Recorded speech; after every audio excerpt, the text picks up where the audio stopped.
This is James Elder for IFL TV in association with Matt Clinch Gym Marbella. I'm at the Pro SW Gym today in Loughton, ahead of the boxing this Saturday at York Hall. With me I've got promoter Steve Goodwin. How are we doing, Steve? I'm good, James. You well? I'm alright, I'm alright. Now, firstly and foremost, have you been taking fashion tips from Peter McDonough? Because you seem to be having a Peter McDonough-esque moment here, Steve. Peter McDonough is copying my fashion. It's not the other way around. Everybody's looking at me and copying me. So see, I'm unique. Can't argue with that. Got a little bit of look of James Gandolfini about you today, Steve. Well, that's how it is. I might be old, but I can still carry it.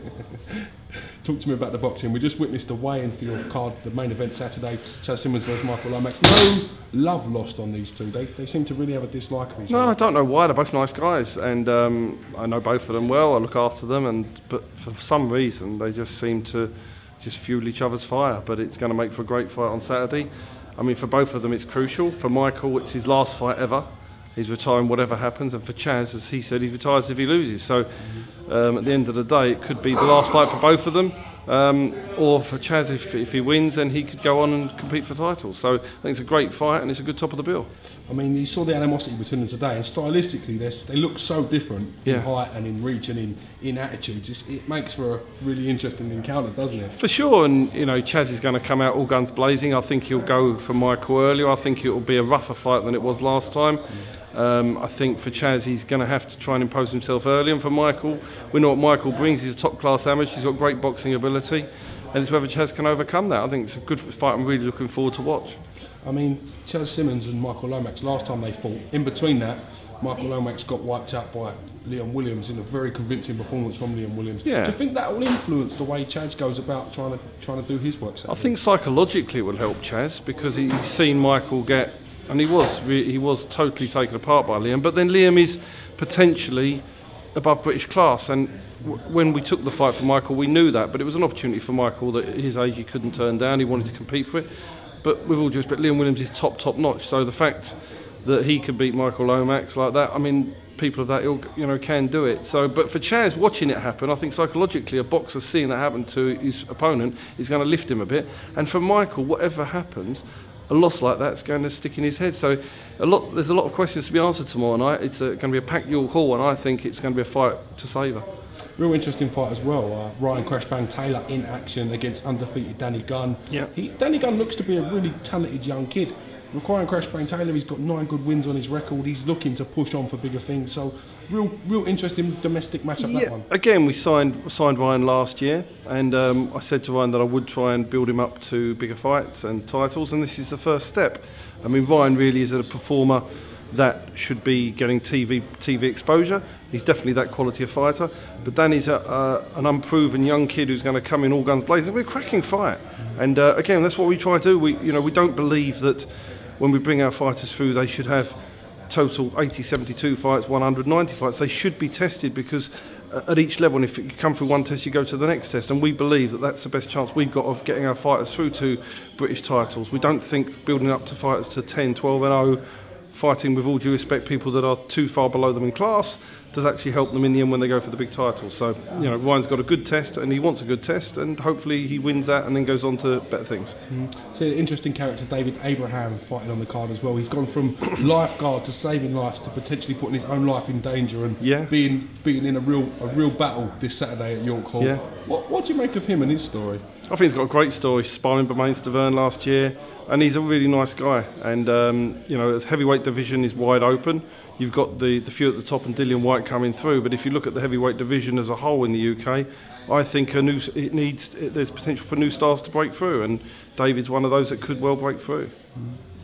What other fight interests you on the card? They're the three I kind of like. What fight interests you, Steve?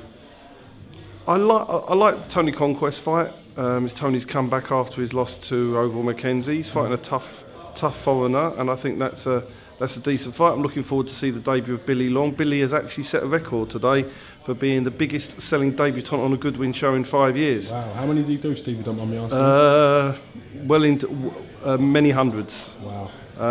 He's done very well, and don't want to say too many because every other promoter will be ringing him up.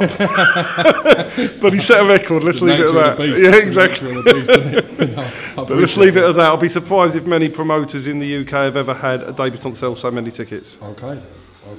Interesting for Tony Conquest. He really does need a W on his record at this point in time. He's come back fight.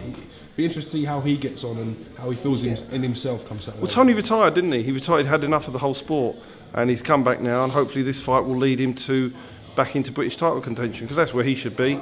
And I'm delighted I've known Tony for quite a few years. I consider him a friend, and he's somebody that I'll always help build him back. It's a shame we aren't big enough yet for the big TV platform. I wish we were, because we'd be able to help him even more. But you know, we are where we are, and we're there to help people with everything that we're able to do at that time. You know, and that's what we do for Tony.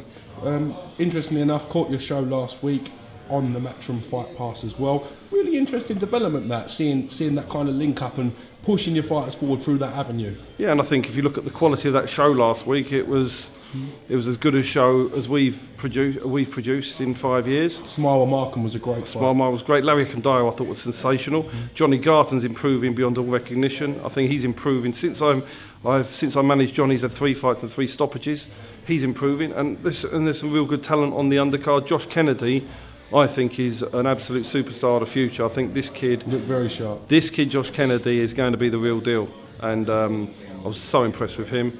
And obviously we had the internet sensation Prince Patel on there, as well as one of our cruiserweight hopes, Jose Lopez, who also I think is destined to go to the top. It was a great card last week, a hell of a lot of really good prospects, as well as some top quality fights.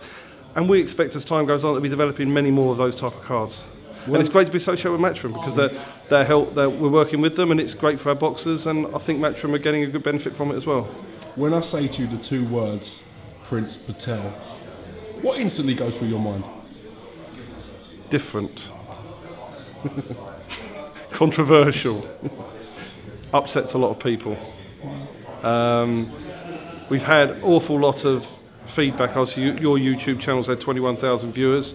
I've had a hell of a lot of people in boxing asking me to drop him as a manager. A lot of well-respected people have come to me and said to me that they feel that I should release him from contract. I've had that in abundance in the last week, and a lot of people that you would know that are well-respected have told me that really I should distance myself from that. I think some of the things he does are okay, some of the things are not so okay. On the flip side to that though, we've seen many prospects have their debuts and not generate that much interest in themselves. They'll probably maybe 1,000 views, maybe via your YouTube or our YouTube. So on the flip side, for him to get 21,000, he's done what he kind of set out to do. For sure. I mean, for self-publicity, he's created that. But a lot of gyms won't. He's going to struggle for sparring now, because a lot of gyms won't have him. And a lot of trainers have rung and told me that don't expect to send him to my gym. So you've got the thing that from publicity everybody knows who he is, which is fantastic for him. Yeah. But he's made a lot of enemies, not necessarily with the crowd, but inside the sport. And there is a difference between being a Eubank and everybody hating you and booing you and wanting to pay tickets to get you to lose. But if you start upsetting your peers and people you're working with, that does cause other problems. So there's a flip side to the thing that he's got. He's actually a really nice kid. If you talk to him, as a person, he's a nice person, away from the cameras and stuff. So I've got nothing bad to say about him.